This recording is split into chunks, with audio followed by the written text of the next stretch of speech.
सदाशिवसमारम्भां शङ्कराचार्यमध्यमाम् अस्मदाचार्यपर्यन्तां वन्दे गुरुपरम्पराम्. ॐ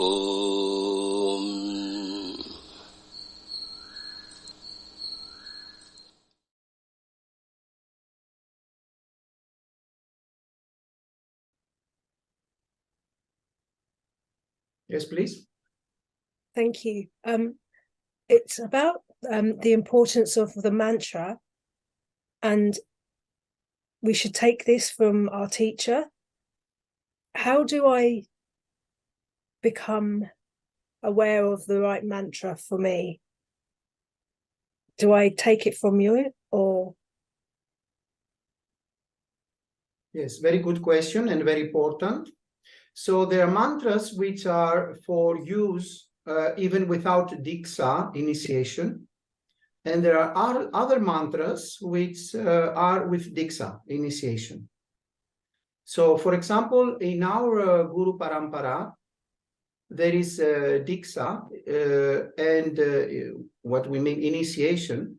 And you can either receive this Diksha from my Guru, Swami Paramarthananda, or a Guru of our Guru Parampara, which is called Arsavidya Gurukulam or Arsavidya Sampradaya. And otherwise, I can offer to you this Diksha, this initiation, but always should be alive, not through online contact. Okay, thank you. Then the mantra, what it does is that it connects us with the Guru Parampara, with the authentic lineage. And through that, we can receive the grace and the blessings and the opportunity to connect with this Guru Parampara forever. So through this Diksha, through this initiation, we can every day chant the mantra, either loudly or inside, in the mind. And the mantra has the power to also to purify the mind. And this is what we call as Citta Suddhi. Citta is the mind, and Suddhi means purification. So for those who do not feel very much mature and very much prepared for the very difficult and very abstract teaching of Advaita Vedanta, they can use all the karma yoga and bhakti, devotion, and also upasana, which means meditation in Ista Devata, in a form of God that you prefer and you feel familiar with. And after you feel that, after you will arrive at a spiritual maturity level where you feel that you can grasp or you can swallow the teachings easier, then you can abandon the karma yoga and upasana. But until you feel very much that you are able to swallow, to grasp the teaching, it is nice and it is helpful to combine it with karma yoga and upasana. But sooner or later, you should abandon karma yoga and upasana when you feel very strong in the path of jnana yoga, the path of self-knowledge, self-realization. At the same time, the jnana yoga, self-knowledge, will help you to not to need karma yoga, not to need upasana. So you touch in parallel jnana yoga as you do karma yoga and upasana. And when you feel very strong in the absorption of the teaching, and you can swallow, you can grasp the teaching without so much struggle, then you can abandon. But this is the recommendation, that sooner or later we need to abandon karma yoga and upasana. Why? Because it is maintaining, it perpetuates the illusion that there is distinction between God and the devotee. And this perpetuation doesn't help for self-knowledge, because in self-knowledge, we have to arrive in the recognition, in the permanent recognition and conviction that what we are is God himself or Brahman itself. And there is no any distinction. But this needs, of course, a lot of preparation from many, many billions of lifetimes. So not everybody is in that position, in that spiritual maturity, where they can abandon karma yoga and upasana.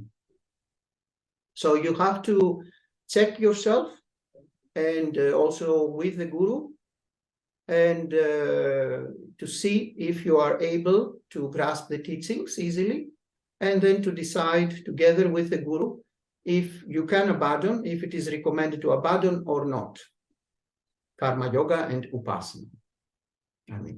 Thank you. Thank you. Welcome.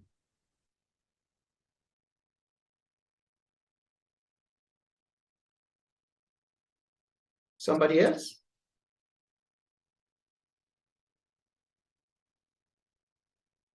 If there is no other question, we can start with a little bit reading from the transcripts of my guru, Swami Paramarthananda.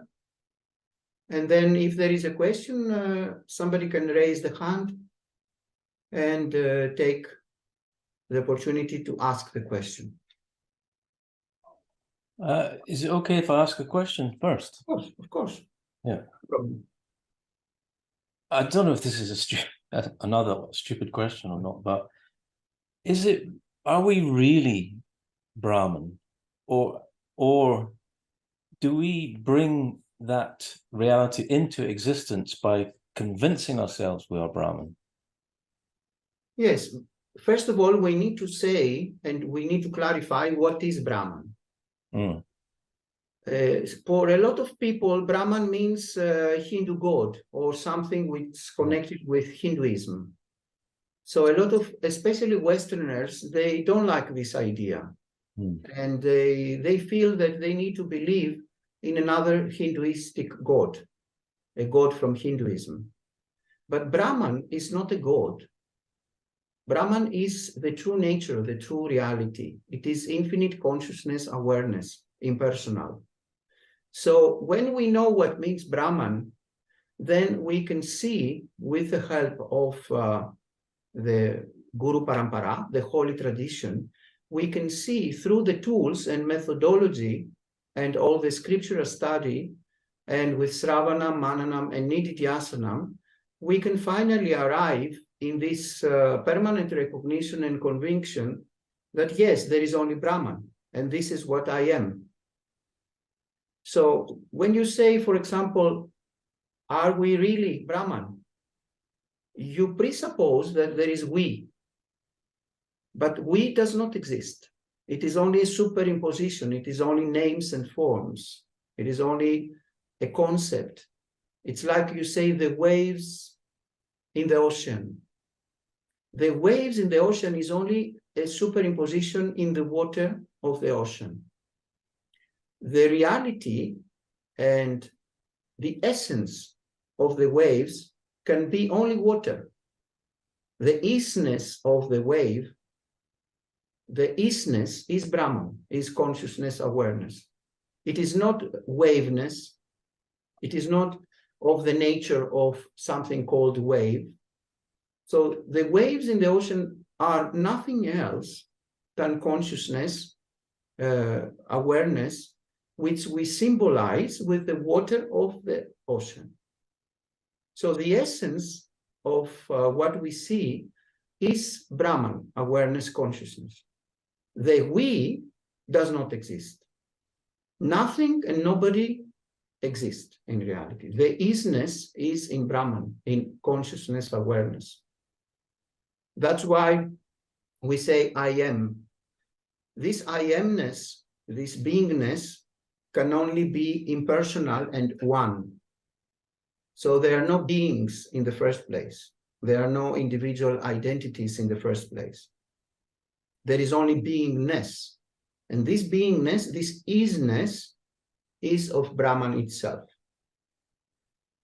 Now, this may seem very abstract for a junior seeker, a junior student, or a junior disciple, call it whatever you like. But sooner or later, if the spiritual seeker will follow all the instructions from this holy path of Advaita Vedanta, then it will be more and more clear. Then it will be a total recognition and conviction on a permanent basis. When this will happen is dependent on the previous sadhana, spiritual practice and work of each and every apparent individual. So for someone, it may take 1 second. When somebody is hearing the Guru says you are Brahman, can grasp it immediately in a second. For some others, it may take 1 week. For some others, it may take 1 month. For some others, 1 year. For some others, 10 years. For some others, it may take 50 years. For some others, 10 lifetimes. Some others, 1 million lifetimes. Some others, 1 billion lifetimes. And some others, they may need trillions of lifetimes to arrive on that point of spiritual maturity where they can grasp that there is only that. And this is what I am as infinite consciousness awareness. So there is only this substratum or this absolute reality. And on this substratum, everything appears and disappears. All the apparent beings, all the apparent universes, all the apparent objects, all the apparent phenomena and relationships and events are none other than Brahman itself, consciousness itself. But this needs a lot of work for some and little work for some others. And it can be spontaneous for some others who are really prepared from millions of lifetimes of the past. For example, for Ramana Maharishi, the great sage, it took only 1 death experience at 16 years old. But how many are like Ramana Maharishi? So much prepared from previous lifetimes. Of course, he had a guru. Of course, he was following a guru parampara. Of course, he was doing in previous lifetimes spiritual practices and study and self-inquiry, Atma Vichara. And he needed a little bit, just a click in this lifetime to complete the process. It's a process that has to be done. And this process is also on the level of the mind. It is also dreamlike. Just like you may feel that you are in the prison in the dream, it may appear in the dream that somebody is coming and offering you your freedom. Again in the dream. So ASHTAVAKRA Gita, for example, is a nididhyasanam scripture. It is not for revealing as Sravanam the teaching. Also, it is not mananam. It is not a scripture like Brahma Sutras, where the seeker, the disciple, together with the guru, are dealing with doubts and questions. So ASHTAVAKRA Gita is a very, very profound scripture for those who had previously done very long study and Sravanam and Mananam with the Guru. It is not for many. It is for not more than 100 apparent individuals in the planet, actually, ASHTAVAKRA Gita. And that is also a disclaimer, a warning, that if you follow ASHTAVAKRA Gita and you didn't had enough Sravanam and Mananam, then it can create even confusion, ignorance, and darkness. It's like you give a laser weapon to a kid.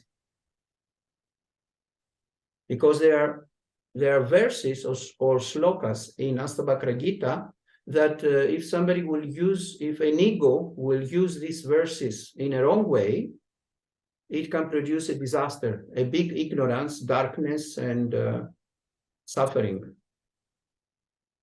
So if somebody doesn't feel that it is appropriate for him or her to follow this class, should stop and just stay in VIVEKACUDAMANI class every Wednesday, which is also very profound. Not so profound like ASHTAVAKRA Gita, perhaps, but very, very profound as well. And when somebody feels more strong in the grasping of the teachings of VIVEKACUDAMANI and others, then can come in this class of ASHTAVAKRA Gita. So a lot of also people and fake teachers, they are misappropriating ASHTAVAKRA Gita for their own egotistic needs. And also ASHTAVAKRA Gita is many times used for giving the chance to the egos not to follow a guru parampara, and also not to follow a guru. Because it is for very, very advanced and very mature disciples, where they did a very big, long study under a competent guru, which is called Sravanam, listening to the teachings and study scriptures. This is called Sravana. Mananam, also with the guru, which means dealing with questions and doubts with the guru. And then finally are able to do Nididhyasanam, the Vedantic meditation with this scripture. So it is very, very, very, very advanced. So my guru, Swami Paramarthananda, is suggesting that these scriptures should be studied at minimum after 6-7 years of study, a lot of previous other scriptures. So this is a very big warning and disclaimer for those who believe that they are able to grasp this teaching. Of course, they are welcome here. But for those who feel any difficulty of any kind, they should immediately stop. This should be the last class for them, because it is very, very advanced scripture. And this scripture is between ASHTAVAKRA, the great sage, and Janaka, the emperor, who Janaka himself was also a jnani, a self-realized one. So it is a scripture with two jnanis. But Janaka plays the role of a sishya, of a disciple or student, and ASHTAVAKRA plays the role of a guru. But if we look carefully on how Janaka is responding, we can see very clearly that Janaka is a jnani already. He don't need the teaching from ASHTAVAKRA to become a jnani. So it is very, very advanced scripture. And that's why when Swamiji is asked when I can download this scripture, actually he is putting it on the end of the list of teachings. After the third level, in the end. So there are 3 levels of a lot of scriptures, and in the end of the third level is ASHTAVAKRA Gita. So this is for For all of you who feel that it is too heavy and too difficult, my suggestion, my advice is completely to abandon the class and come to VIVEKACUDAMANI, or even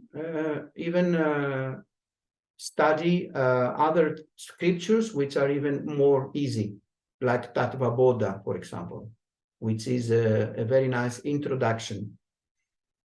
So our previous class also was Tattva Bodha, an introduction to Advaita Vedanta. And this, for example, scripture is very good as a foundation, as an introduction. So check yourself with honesty and sincerity. And if you see that it is too much heavy, you cannot swallow, you cannot grasp, it is too much mind-blowing for you, then immediately you should abandon the class and come in VIVEKACUDAMANI, or even use private satsanga to be prepared even for VIVEKACUDAMANI. So I took the chance to make a small introduction as well to this study of ASHTAVAKRA GITA. If there are no any questions, maybe Andrew can start reading from the transcripts of my guru, Swami Paramarthananda. A question came in from Emil. Yes. I can read it. He said, if there is only the unchanging, where does the notion, stroke idea of we, many, etc. come from? Who conceived of these ideas and why? That's the question. Yes, very nice question, very important. So we use the example of the mirror, of any kind mirror. It can be also mirroring on the surface of the water. So if there is the sun and we have some containers with liquid, let's say water, the sun will create, let's say, in 5 containers, a reflection. And in the 5 containers in the surface, we will see 5 suns. So all these questions and all these notions, they do appear in what we call Chidabhasa, the reflected consciousness. But they do not have inherent existence. So when there is a question or a notion that I exist as an individual, it is only due to consciousness. It is only due to the reflected consciousness.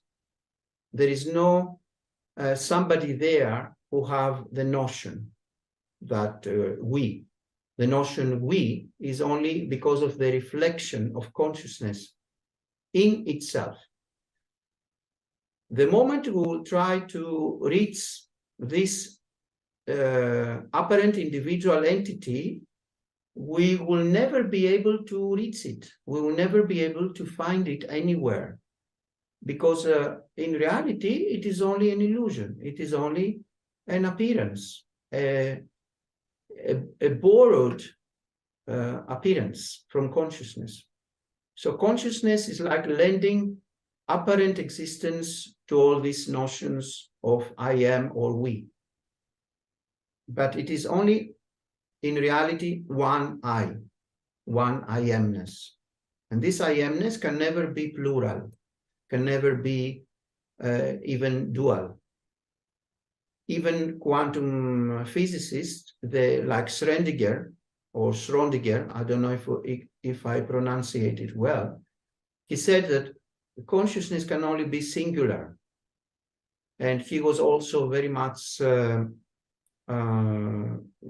impressed with Advaita Vedanta teachings, because whatever he was able to grasp through quantum physics was very much relevant to the Advaita Vedanta abstract teachings.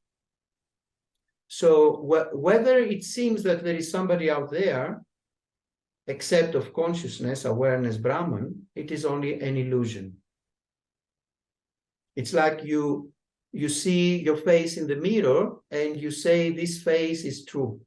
It has an inherent identity, and it is out there, this face. But the face is only a reflection. It cannot be real out there as inherent existence. So the same with all apparent individuals and all apparent objects and all apparent universes.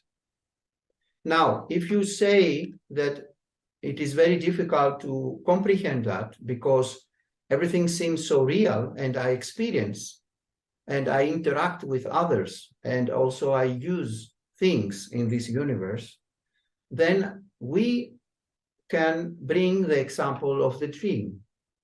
So in Advaita Vedanta, we use very much the good example with the dream state. We have in the dream three big factors which are creating the illusion of reality in the dream. One factor is utility. When you, for example, you are thirsty in the dream and somebody will offer to you a glass of water, you will not be thirsty anymore. There is a utility experience. Then we have experienceability. We are experiencing things. If somebody will hit or create pain in the body, there will be the experience, this kind of experience. If somebody will punch us, there will be the experience of pain. And finally, there is the experience of transactions. There are transactions in the dream state. We are transacting with apparent other beings in the dream. And it looks very, very real. It feels real. So for the dreamer, the dream state cannot be a dream state. It is very real. It appears very real. If you say to the dreamer, wake up, you are dreaming, the dreamer will protest, will say, but I feel pain. Somebody hit me and I feel pain. I feel suffering. How you can say that this is a dream? But when the dreamer wakes up and there is the so-called waking state, then the ego cannot protest anymore. The ego accepts that it was a dream. For the waker, the dreamer was not real. It was only a dream. And all the experiences of the dreamer, finally, they are not real. He can realize that in the morning upon waking up. So the same with the big dream. Everything appears real. Everything has an apparent existence. It feels like that. It is a big dream. There are experiences, just like in the dream state. There is utility. There are transactions with apparent other beings. But my question is, does that can prove that this is real? We have the same, these three factors in the dream state. But upon waking up, we realize that the dream was not really there. All the people were not really there. And all the circumstances and the apparent external universe. We are realized in the morning upon waking up that it was not the truth. It was not really there. It was seemingly there. So the same with all the notions in the waking state. So the super waker is the one who realizes that the big dream of life is also a dream.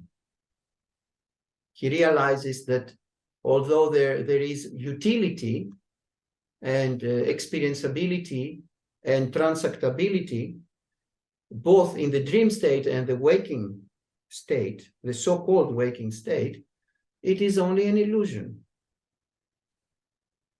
And something very easy that someone can do is to look back the life. Everything will appear like a bubble. Everything will seem really like a dream.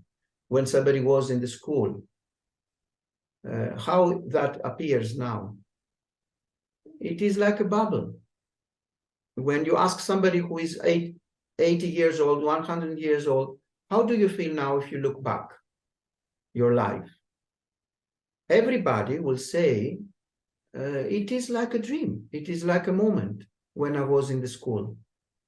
And now I'm 80 years old, 90 years old, 100 years old. But it feels like a moment. It feels like really like it was a dream.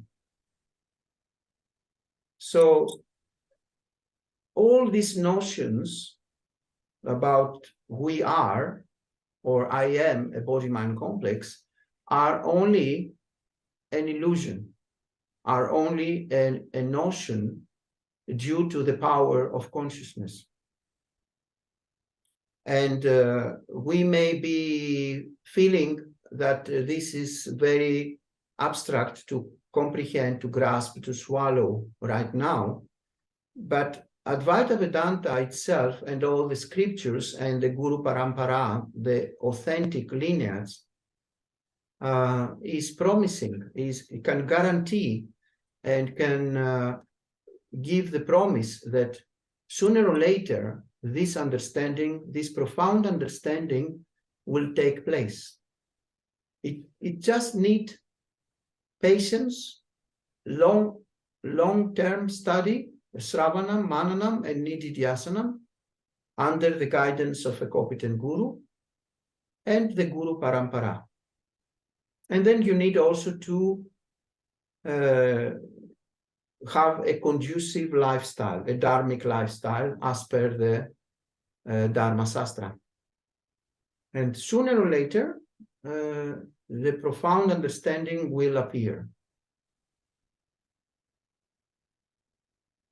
I don't know if Emil wants to clarify something more or to elaborate more.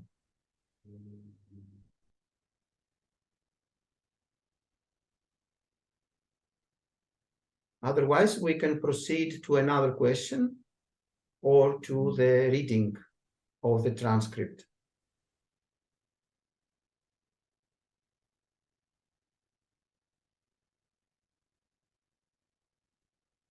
I'll start reading, shall I? Yes, I only want to add something very, very important. This teaching of ASHTAVAKRA Gita, this scripture, is, as I mentioned earlier, for those who did Sravanam and Mananam with a competent guru very, very long time ago and before. So it is not for providing Sravanam or Mananam. It is for providing verses or what we call in Advaita Vedanta Mahavakyams, the great statements, and to provide this upadesa, this direct introduction to the ultimate reality, to the absolute reality. And that's why ASHTAVAKRA Gita is a scripture which consists of only Mahavakyams. So it is a scripture that we can say by itself is only Mahavakyams, only the great statements that are for Nididhyasana, the Vedantic meditation. It is teaching and verses, slokas, which are to be used for claiming and asserting that I am Brahman. I am this impersonal consciousness awareness. So it is not for revealing teaching. It is not which we call Sravanam. It is not for receiving teaching and study of the teaching. And also it is not for Mananam. It is not for clarifying doubts and questions from the previous Sravanam. It is only for Nididhyasanam, the Vedantic meditation process. So you take one verse and you make it a tool and you use it for your Vedantic meditation, your Nididhyasana.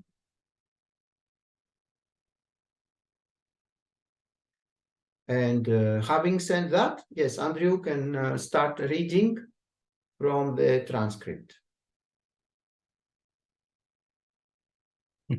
Yeah, I got a reply from Emil, so shall I read the reply first? Yes, yes. We'll get to the transcript at some point. Emil says, thank you for your clarification. I think it makes sense. My only comment is perhaps, why does the illusionary exist to begin with? Yes, very nice question and very important. I can use the example of the snake and the rope. So you walk in the darkness or semi-darkness after sunset, and suddenly you look in front of your feet or your shoes and you see a snake, and you become full of panic and fear and pain. And then you try to run, or you feel completely helpless. And there comes the guru and say to you, please wake up. This is not a snake. This is just a rope appearing as a snake due to the lack of appropriate light. Then if you ask the question, and why in the first place the snake appeared, and when, does it have any meaning? Of course not. So the same is about Maya and about everything that appears as ignorance and the entire universe. First of all, the universe never had a beginning. It is Anandi, which means beginningless. And secondly, if you ask when did the universe appear and why, this question does not have a meaning because it never happened. So if you ask why it happened, it is like you are presupposing that it happened, the creation, or any kind of ignorance, or any kind of illusory notion. You are presupposing that it happened, this ignorance, it happened, this notion. But actually nothing ever happened, and nothing will ever happen. It is only an appearance. So you cannot ask when, or you cannot ask why. Plus, if you ask why, you presuppose that there is space and time. You presuppose that there is something called space, and also you presuppose that there is something called time, and that in a particular space-time continuum appeared a notion or ignorance or an apparent being. But space and time themselves are also ignorance, are also never happen. And they are also a concept only, a label, a misunderstanding of reality, real reality, or the absolute truth. In reality, or absolute reality, there is no such thing as space or time. Space and time are only names and forms, nama rupa, only concepts or labels due to the thinking process. For example, if I were to ask you in the deep sleep without dreams, did you ever had a question like why I am suffering, or does the universe exist, or when it happened, or when it started, or whether I'm Brahman or not? There are no questions there. The questions do arise when you start the thinking process. And the thinking process is using also the dualistic language for expression. And language itself is also in the level of the dream, in the level of the mind. So we use the language because we don't have other means to convey a teaching, but that doesn't mean that language is the appropriate tool to reveal the absolute reality, the absolute truth. The language is only a tool that can open the gate for profound understanding. And upon understanding, then you abandon even the language, even the scriptures. So the scriptures themselves are also on the level of the mind, on the level of what we call VIVEKACUDAMANI. And the absolute truth, the absolute reality is on the level of what we call Paramarthika, the absolute or transcendental reality. So there is no why and there is no beginning for any of notions, illusory notions, because it never happened, actually. It's like you ask, when in the process of my dream in the night, when it appeared and existed, the one who insulted me, and why he appeared, and why he existed in my dream, this bad person who insulted me. Does it have any meaning? It was only a dream. Nothing really happened. Nobody was there. Nobody really insulted somebody, even if it was such an experience in the dream state.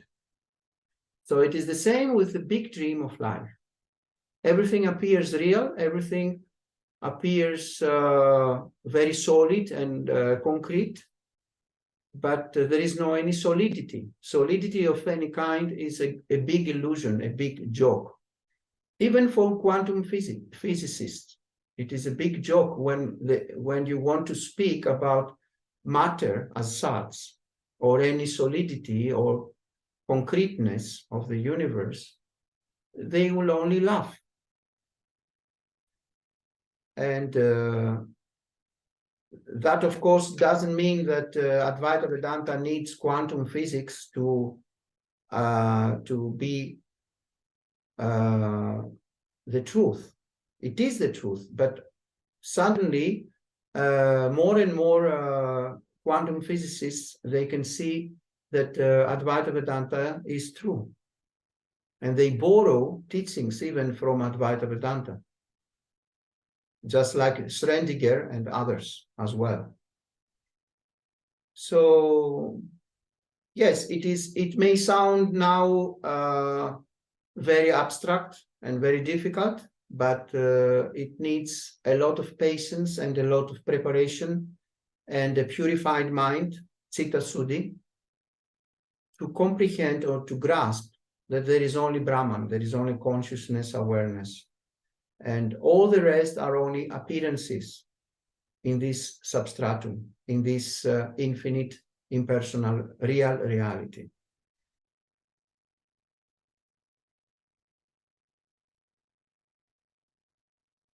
So if Emil wants something more to elaborate, or to start reading from the transcript.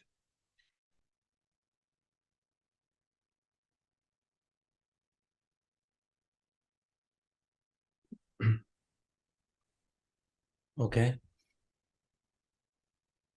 Every human being is subject to the laws of karma. He goes through both favorable and unfavorable situations. No human being can avoid challenging situations. To face all the challenging situations, most important virtue we require is self-confidence. Unfortunately, every challenging situation knocks off this self-confidence alone first. Self-diffidence is the direct experience when we have such trying situations. When we don't have confidence in ourselves because we have lost it. Situation can be physical illness or any situational problem. We naturally seek help from outside. When everything goes fine, help is not required. We have plenty of confidence. When we need self-confidence, it gets knocked off. I look for support from outside and I expect them to give me confidence and support. To our disappointment, we don't get confidence and support. Most of them give me a lecture on what all mistakes I did in the past, a big lecture of wisdom. They advise. This is the most inappropriate time you give advice. Generally, all people do this. I just require somebody to tell me, don't worry, you have the resources to tide over the issues, or say, we will face together the situation. When others are talking about the mistakes we have done in the past, my confidence further gets weakened, as it's adding to my guilt that I'm not intelligent enough to take decisions. Isn't there anybody to help me or support me at all? There is an utter feeling of loneliness and helplessness. It is one of the powerful expressions of samsara, a sense of loneliness and helplessness.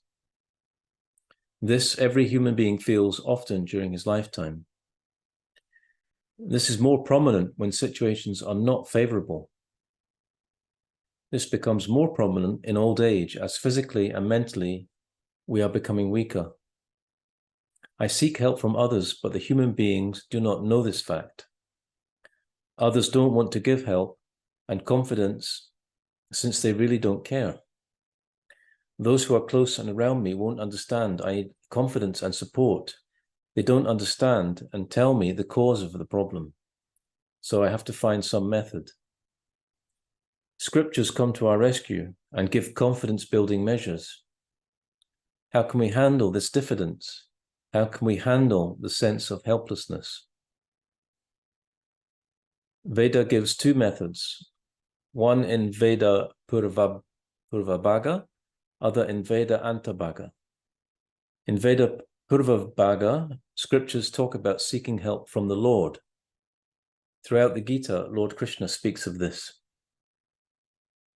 With your mind fixed on me, you shall cross over all obstacles by my grace. But if you do not listen due to egoism, you will perish. If only a person seeks help and confidence from me, I will give him. One method is to remember I always have the Lord with me.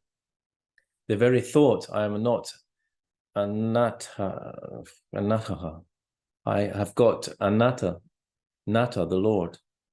I have the Lord to help me. The very thought boosts my confidence. Beauty is what I require is not actual help from the Lord, but the very thought that I have someone to help me.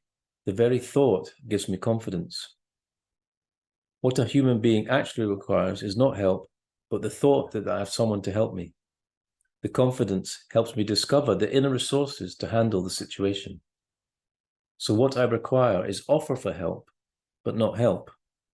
If the offer for help is not there, I can go through more psychological strain. The feeling I have help from outside, I find enough internal resources to handle the situation with confidence. Veda Purvabhaga says, with help of God, you build this confidence. Scientific research says people who have faith in God have greater immunity. Whether God is there or not, we are not discussing. Just the thought that God is there to help helps. One method of solving the problem of self-diffidence and helplessness is bhakti. Whatever be the concept of God, this helps, regardless of the religion, concept, or definition of God. Seeking help when you need help from the right source is intelligence. Whichever devotee desires to worship faithfully any particular form, I stabilize that very faith of that devotee. Instead of world dependence or people dependence, it is better to depend on God. The very thought that I have God to help me gives confidence. Instead of outsourcing, I insource. This is what Veda Purvabhaga offers. Then comes Veda Antabhaga. What you really want is not help. I have somebody to help. The thought gives me confidence. Instead of that, why can't you say differently? I don't require help. Discover this fact. I don't require help from outside. I have strength and power to handle any situation. When I conclude I need help and seek help from others, and others don't give me help, there is a problem. If I decide I don't require help from outside, but have the inner strength to handle any problem, I don't depend even on the offer of help. I drop all forms of dependence. From God dependence, why can't you come to self-dependence? Start entertaining the powerful thought, I don't require help at all. I'm the source of my own strength. To develop this thought pattern, Vedanta gives the teaching of our own real nature. Instead of shifting from family to God, why can't you learn to depend on your own self? Gaining self-knowledge and changing the thought pattern is the teaching of Vedanta. Self-knowledge is, I'm the truth of the entire universe. I don't have to depend on the world. The entire world of an Atma is dependent on me, the Atma. Therefore, I'm independent and have all the strength in myself. Even if I seek help, Mithya world cannot give me help. Why can't you use the knowledge and change the thought pattern? Samsara is not caused by the event itself, but event-centric thought pattern. Like the son who offered help to come down for a mother's cataract surgery. Just the thought of the offer helps. Specific cause of samsara is the thought pattern. External events are only samanya karanam. Internal thought pattern is visesha karanam. What is that? What is samanya karanam? That's my question.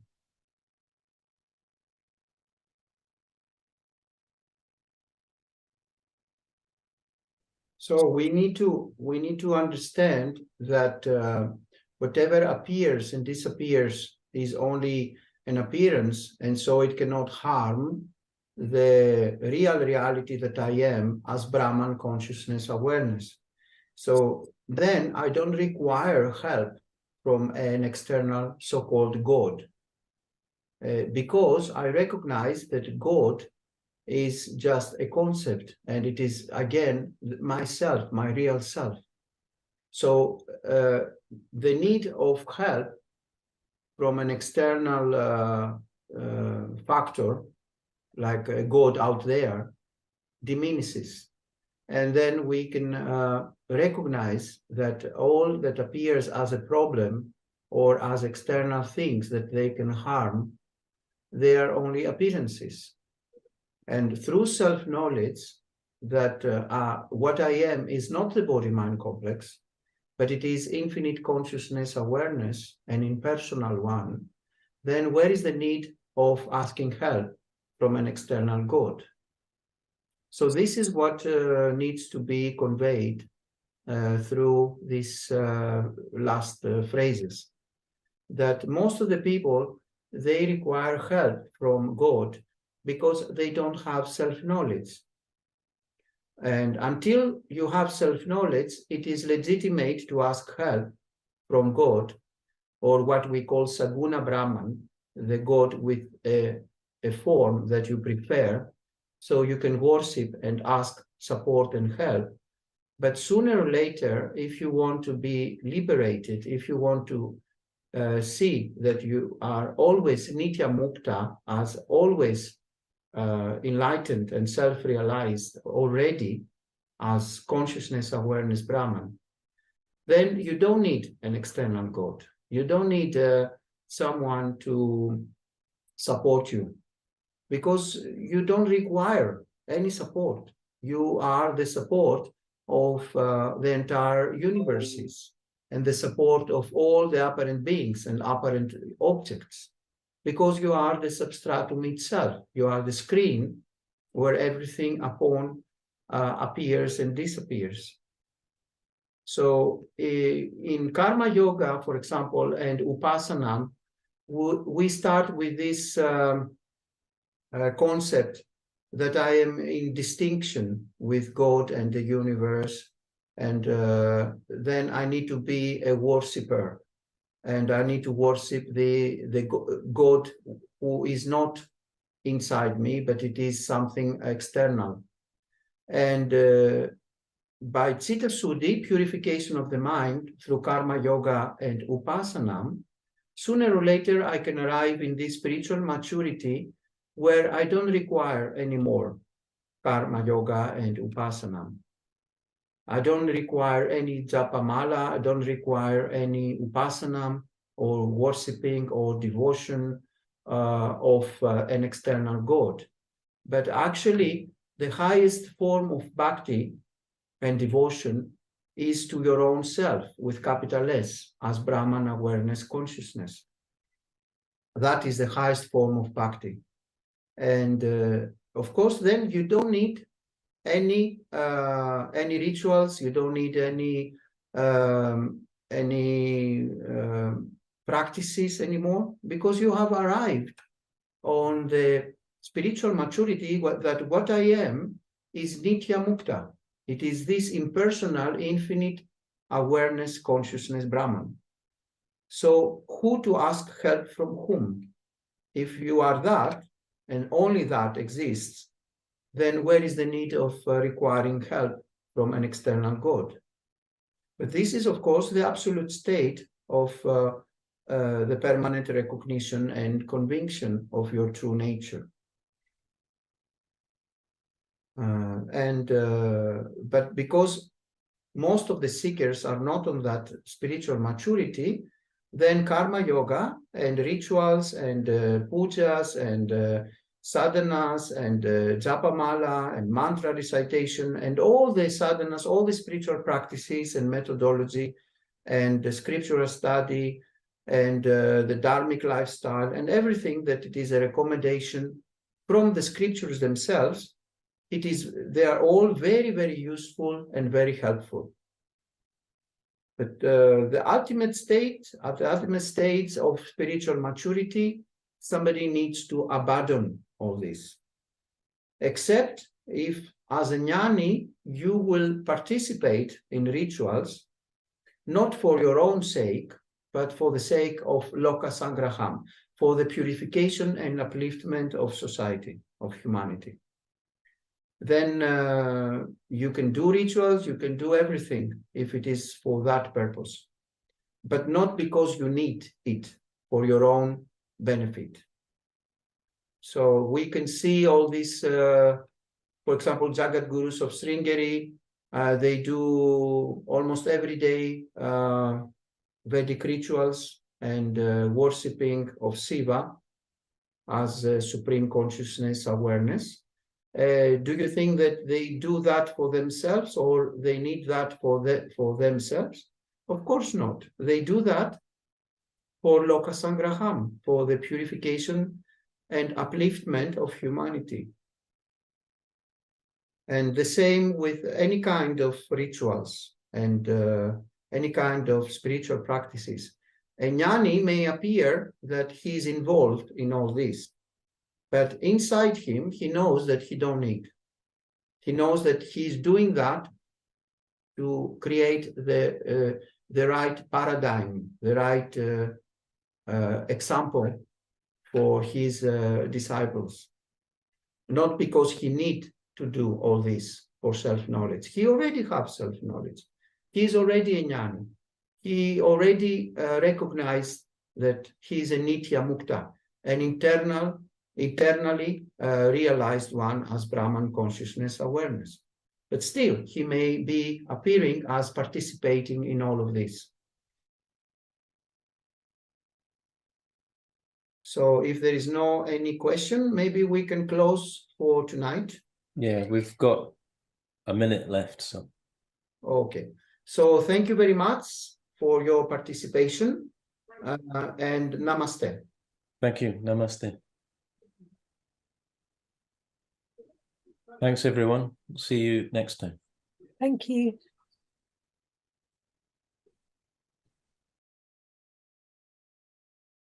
पूर्णमदः पूर्णमिदं पूर्णात् पूर्णमुदच्यते पूर्णस्य पूर्णमादाय पूर्णमेवावशिष्यते ॐ शान्तिः शान्तिः शान्तिः